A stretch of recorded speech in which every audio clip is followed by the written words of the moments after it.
মাছের এই শব্দটা অনেক বেশি ভালো লাগতেছে না? সত্যি অনেক ভালো লাগতেছে। তো আমার অনেকদিন যাবত ইচ্ছা করতেছিল সুরমা মাছ খাইতে। তো আমি তো আর বাজারে প্রতিদিন যাই না।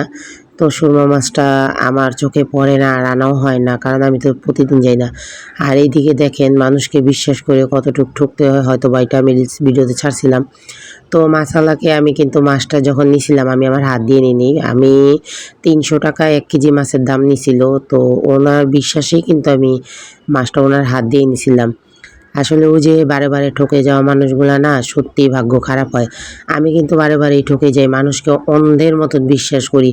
এতবার ঠকার পরেও আমি কখনো মানুষকে অবিশ্বাস করতে পারি না।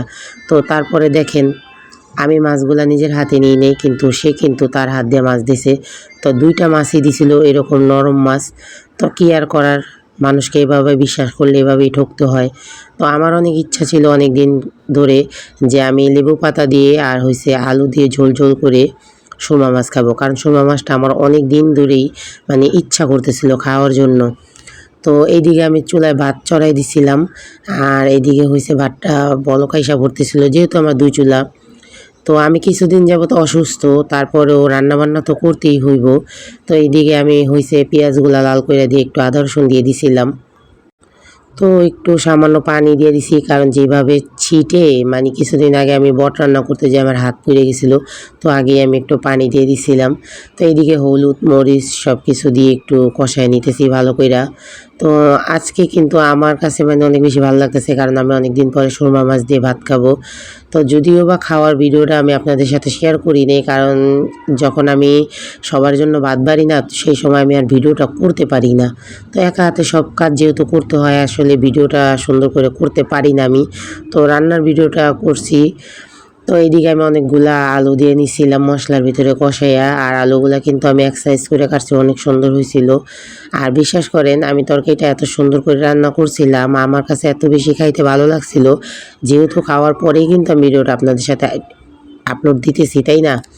তো যাই হোক আমি এদিকে একটু ঝোল দিয়ে দিলাম। তো ঝোলটা দিয়ে আমি একটু ভালো করে আলুটা সিদ্ধ হওয়ার জন্য দিছি। আগে কিন্তু একটু কষায় নিছিলাম, তাই না? তো এইদিকে ভালো করে আলুটা সিদ্ধ হয়ে গেছে, কষানোও হয়ে গেছে। তো এদিকে আমি এবার পরিমাণ মতন পানি দিয়ে মাছগুলো ভেজে রাখছিলাম। যে পাত্রে মাছগুলো মানে মাখছিলাম হলুদ মরিচ দিয়ে সেই পাত্রেই রাখছিলাম। যেহেতু আমার পাকের ঘরের স্পেসটা এত বেশি ছোট মানে একটা কিছু রাখলে আরেকটা কিছু রাখার মতন সিস্টেম নেই। তো আমি অনেক কষ্ট করে ভিডিও করি। যদিও বা আমার ট্রাইপড আছে, ট্রাইপড থাকা সত্ত্বেও কিন্তু আমি ভিডিও আপলোড দিতে পারি না সুন্দর মতো। তো পাকের ঘরটা ছোট থাকার কারণেই আমি ভিডিওগুলো আপলোড সুন্দর করে মানে করতে পারি না। তো যাক আজকে এই যে লেবু পাতা দিয়ে আমি কিন্তু সুরমা মাছটা রান্না করছি। আর লেবু পাতা দিয়ে সুরমা মাছ রান্না করলে কিন্তু অনেক সুন্দর একটা ফ্লেভার হয় আর অনেক মজাদার হয়। তো আপনারা সবাই কমেন্ট করবেন আমার রান্নার রেসিপিটা কীরকম হয়েছে আর আপনারা চাইলে এভাবে রান্না করে খেতে পারেন। যদি আমার ভিডিওটা ভালো লাগে অবশ্যই লাইক কমেন্ট শেয়ার করবেন। আল্লাহ হাফেজ।